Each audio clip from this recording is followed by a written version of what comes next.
मतलब लड्डू फूट रहे हैं लेकिन लड्डू खा नहीं पाएंगे, वह फोड़ ही पाएंगे जी बस। हाँ, जी जी, सिर्फ ये लड्डू फोड़ सकते हैं, अपने दिल में दिमाग में सपने देख सकते हैं, वो अधिकार हम इनका नहीं छीन सकते हैं। एग्जैक्ट पोल में स्पष्ट भाव राष्ट्रीय जनता दल की महागठबंधन की सरकार बनने वाली है। संजय यादव जी। है अभी ये 2 बजे तक अभी ये सपना देख सकते हैं। 2 बजे के बाद इनका सपना टूटेगा और फिर से ये विपक्ष की भूमिका में ही बिहार में रहेंगे। ये मैं आपको विश्वास दिलाता हूं। इनको लग रहा है कि सरकार हमारी बन रही है, लेकिन किस आधार पर ये सरकार बनाने जा रहे हैं इनको समझ में आना चाहिए। बिहार की जनता जो है मोदी जी के विश्वास पर, नीतीश के काम पर जो विश्वास दिखाए हैं, जो बढ़त ले रहे हैं अभी हम लोग, जनता का प्यार यही तो झलका रहा है। लोग तो दिखा रहे हैं कि नहीं हम इनके साथ हैं अभी। और आपके स्क्रीन पर देखिएगा 20 है ना, इससे आगे भागेगा अभी। ये महागठबंधन वाले लोगों को समझ में आएगा अभी। इनको लग रहा है हम जी, तो सब कह रहे हैं भाई इनिशियल इनिशियल है, सब कह रहे हैं अपनी अपनी जीत का दावा कर रहे हैं, सब कह रहे हैं बस शुरुआती रुझान है, लेकिन 20 बार एनडीए लीड कर रही है। देखिए हम रेस में नहीं है किसी तरह की, लेकिन हमारा जो ये आंकड़ा है ये सबसे विश्वस्त ग्राउंड से लिया गया आंकड़ा है, इसलिए हम आपको ये आंकड़े भी दिखा रहे हैं। 20 पर एनडीए, महागठबंधन 2 पर, जेएसपी 2 पर, एमआईएम का खाता भी नहीं खुला, अदर्स के खाते में 2 है। लेकिन ये फिर से बता दें आपको, बहुत शुरुआती रुझान है, बहुत इनिशियल ट्रेंड्स हैं, ये विक्ट्री वाली नंबर्स नहीं है, ये चेंज हो सकते हैं, टैली बदल सकती है। ये अभी हम आपको बता दें टैली चेंज भी हो सकती है, ये इस वक्त आपको जानकारी देना बहुत जरूरी है, क्योंकि ये बहुत इनिशियल ट्रेंड है। आगे जाएगा। हाँ। एनडीए की सीट आगे जाएगा, नीचे नहीं आएगा। ठीक है, हाँ, आरजू खान कुछ कहना चाह रहे हैं। देखिए ये अति उत्साह में है, हमको मालूम है कि इनको बाद में रोना पड़ जाएगा। ये हमसे वरिष्ठ हैं, लेकिन लगता है कि वे इन्होंने जो है एग्जैक्ट पोल पर शायद पहली बार टीवी पे ये देख रहे हैं। ये अभी महज 10 मिनट के रुझान है, 10 मिनट के रुझान है, उसमें इतनी बड़ी बड़ी बातें नहीं करने चाहिए। देखिए जब ऊपर आसमान से गिरिएगा ना तो नीचे आपको जगह नहीं मिलेगा, आपको खजूर भी नसीब नहीं होगा। आगे चल रहे हैं, आप भी थोड़ा खुश हो लीजिए। अरे हम एग्जैक्ट पोल में बिहार की जनता का, हम एग्जैक्ट पोल में हम जीतेंगे, महागठबंधन जीतेगी, विन करेगी, हम पूरी तरह आश्वस्त हैं। और मैं आपके टीवी चैनल्स पे बैठा हुआ हूं लगभग 2 घंटे तक, मैं यही रहूंगा, मैं उठ के नहीं जाने वाला हूं। और हड़बड़ी में अगर है कोई तो सत्ता पक्ष के लोग हैं, सिकड़ता हुआ जनाधार। 40 आ गया एनडीए के पास, एनडीए के खाते में 40 अब आते हुए सीट, महागठबंधन भी 25 पर पहुंच गई है। बिल्कुल बिल्कुल, ये जो चेंज हो रहा है, हाँ ये बहुत रफ्तार से चल रहा है और फाइट भी बहुत क्लोज है। लेकिन मैं फिर से बता दूं दर्शकों को, बहुत इनिशियल ट्रेंड्स हैं, तो बहुत इनिशियल ट्रेंड है अभी, ये टैली चेंज हो सकते हैं। फिरोज मंसूरी जी का एक रिएक्शन, उसके बाद में संजय चोकर जी आपके पास आ रहा हूं। फिरोज मंसूरी जी। बीजेपी 21, जेडीयू 21 और आरजेडी 23, ये शुरुआती रुझान है। और इसको देखिए, ये बैलेट का मामला है, थोड़ा सा पेशेंस हमको रखना पड़ेगा। लेकिन यह भी आप देखिए, बीजेपी 21, जेडीयू 21, आरजेडी 23 और उधर जनसुराज भी 2 हैं, पीछे पीछे आ रहे हैं, बनाएंगे आगे। क्या आगे का भी चेहरा दिख रहा है। लेकिन अदर्स की टैली में भी 9 जो है वो सीट अभी लीडिंग में दिख रही है अन्य के खाते में। तो कहीं ऐसा ना हो कि ये अन्य के खाता वाला किंग मेकर वाला मामला हो जाए। एक बार हुआ था, एक मधु कोड़ा जी विधायक हुआ करते थे, वो एक झारखंड में एक सीट जीतकर सीएम बन गए थे कोड़ा साहब। संजय यादव जी को याद होगा अच्छे से।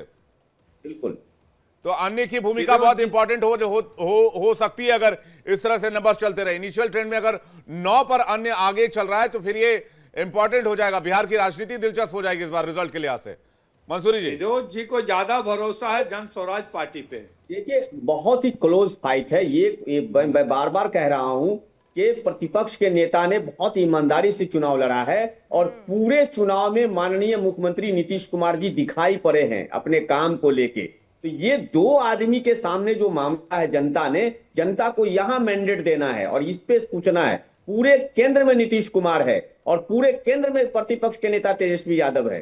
उनके काम को हम उनके पूरे चुनाव को इग्नोर नहीं कर सकते हैं। और मैं उस तरह की भाषा इस्तेमाल नहीं कर सकता हूं जो अति उत्साह में लोग हमारे साथी बात करते हैं। अति उत्साह नहीं होती कि बिहार के चुनाव में जनता ने पूरी ईमानदारी से बिहार की अस्मिता, बिहार की सभ्यता, बिहार की अपनी जो वकार है उसको सामने रख के महागठबंधन जो है वो 31 पर और एनडीए अब 57 पर पहुंच गया है और जनसुराज 2 पर और अन्य के खाते में 9 अभी भी इस वक्त टैली में नजर आ रहा है। ये बहुत इंटरेस्टिंग होता जा रहा है जिस रफ्तार से टहले, और अदर्स के खाते में 11 11 आ गए। अब 11 पर अन्य जो निर्दलीय उम्मीदवार वो लीड कर रहे हैं। आरजू खान कुछ कहना चाह रहे हैं, उसके बाद संजय छोकर जी आपके पास आ रहा है। आरजू खान जी देखिए, अगर मैं गलत नहीं हूं तो ये पोस्टल और बैलेट के जो काउंटिंग जो हो रहे हैं शुरुआती दौर में, उसमें हम बहुत अच्छा कर रहे हैं, उसमें बहुत अच्छा कर रहे हैं। यानी कि आप ये बात सकते हैं कि बिहार में बदलाव तय है, क्योंकि पिछले बार भी अगर आप देखें तो ये पोस्टल बैलेट का खेल हुआ था रात के 11 बजे के बाद,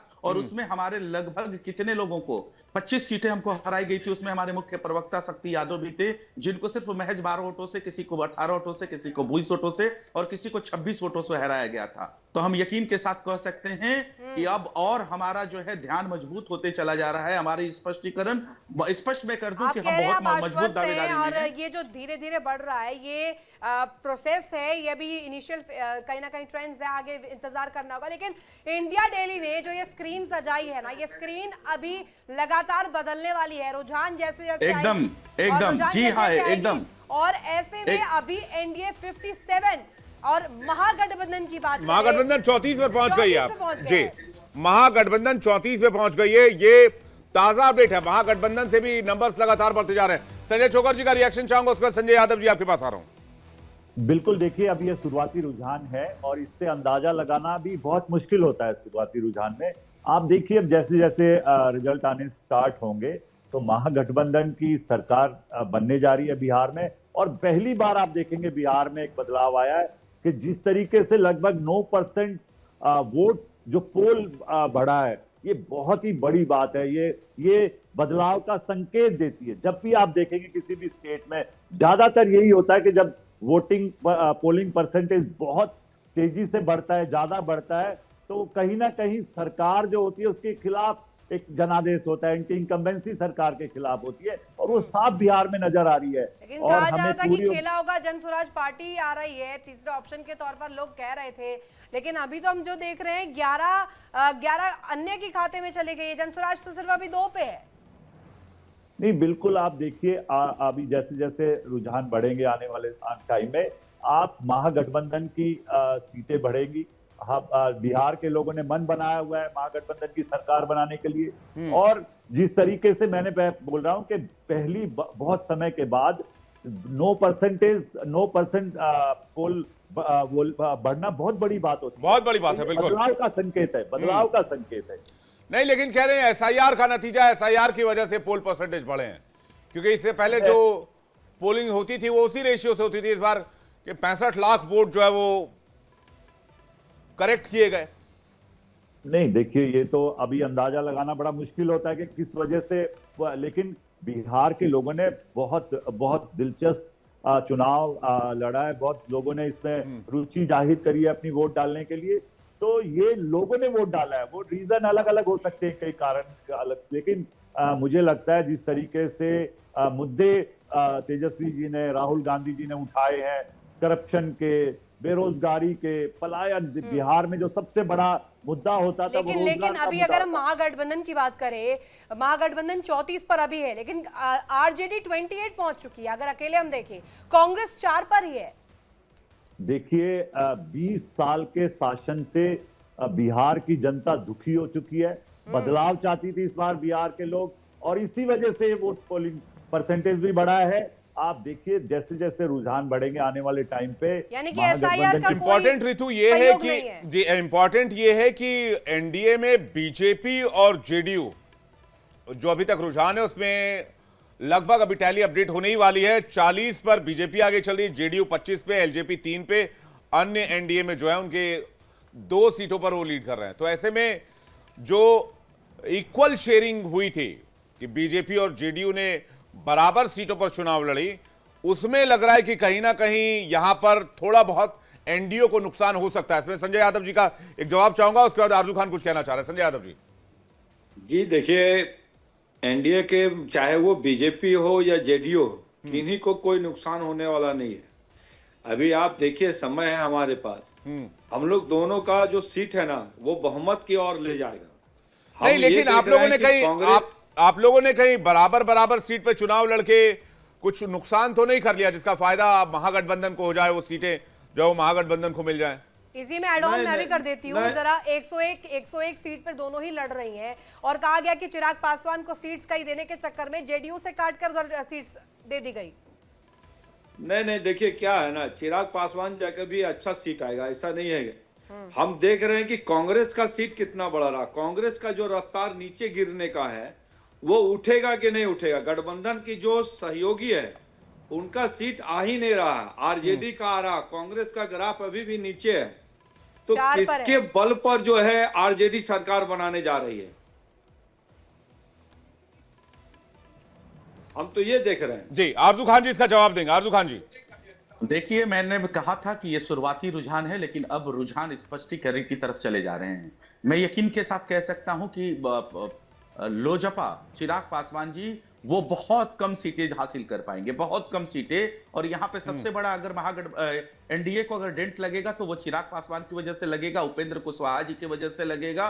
कुछ अगर बेहतर कर पाएंगे 1 से 2 सीटों पे तो वो हम जीतन राम मांझी जी कर पाएंगे। और जहां तक हमारी बात है राष्ट्रीय जनता दल की, हम नियर अबाउट 100 तक जाएंगे, अकेले हम 100 तक जाएंगे।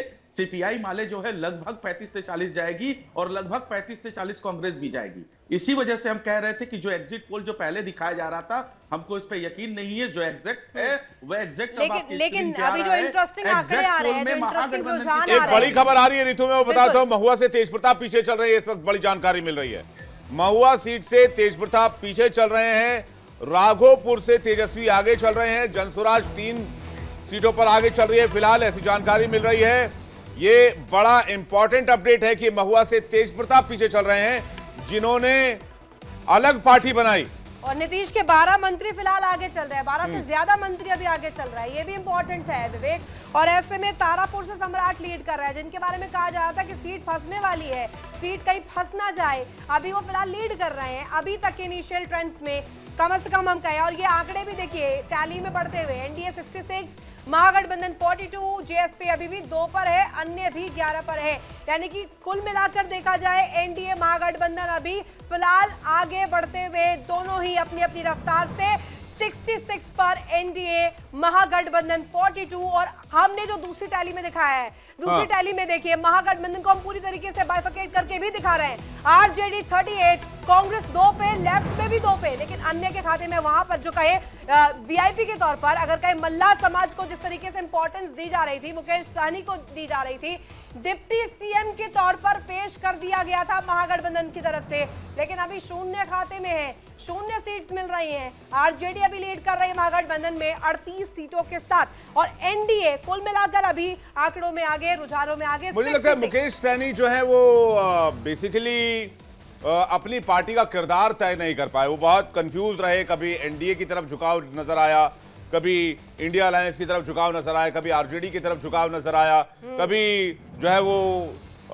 बीजेपी की तरफ उनका झुकाव नजर आया। तो उनका कैरेक्टर उनकी पार्टी का क्लियर नहीं हो पाया। हालांकि मैं फिर से कह दूं, ये बहुत इनिशियल ट्रेंड्स हैं, बहुत शुरुआती रुझान है, नंबर चेंज होंगे। एनडीए 92 पर अब इस वक्त देख पा रहे हैं, महागठबंधन जो है 42 सीटों पर इस वक्त हम देख पा रहे हैं, और जेएसपी 2 पर, अन्य के खाते में 11 सीटें देख पा रहे हैं।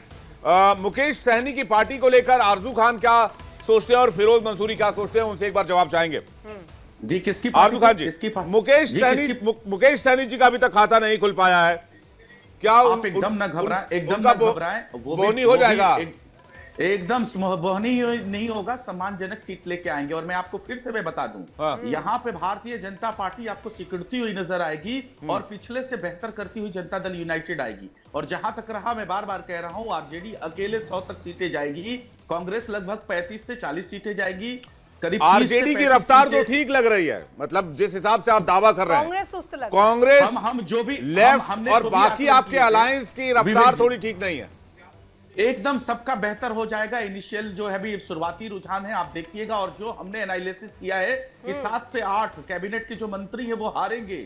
और मैं आपके साथ अभी बैठा हूं, ऐसा नहीं है कि मैं आरजू खान जी वो समय भी याद होगा, रातों रात जब मुकेश सहनी पहुंचे थे और लगातार जब बाइट सामने आई, उनकी प्रतिक्रिया सामने आई, कहा था कि ऑल इज नॉट वेल। उसके बाद जब गए दिल्ली, वहां जाकर के जब आश्वासन मिल गया कि डिप्टी सीएम बनने वाले हैं, वापस आकर के वापस से अपनी जो रिएक्शन है दिया कि अब ठीक है सब कुछ।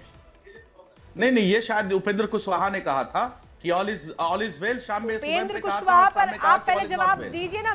मल्लाह समाज को आपने इतनी प्रायोरिटी दी है, जिस तरीके से एआईएमआईएम भी आपको टारगेट कर रही थी, वैसे कह रही थी कि आदिल हमेशा क्यों बिछाएगा, अब्दुल हमेशा क्यों दरी बिछाएगा, उस पर क्यों नहीं जा रहे हैं आप? मैं उस पे भी आ रहा हूं। मैं कहता हूं कि हमने जनता की खुद हमारे साथ में लड़ाई लड़ी है। हम जनता की लड़ाई लड़ रहे हैं और जनता ने डायरेक्ट सरकार के ऊपर चढ़ाई कर दी है। इसलिए हम कहते हैं कि बिहार की 14 करोड़ आवाम जो है वो हमारे साथ है, जनता हमारे साथ है। और मैं आपके साथ बैठा हूं, मैं लगातार कह रहा हूं, मैं लफाजी करके ऐसे ही निकल नहीं जाऊंगा। 7 से 8 कैबिनेट के मंत्री हारेंगे, जेडीयू पिछले से बेहतर करेगी और भारतीय जनता पार्टी 50-55 पे आपको लड़ती सिकुड़ती हुई नजर आएगी।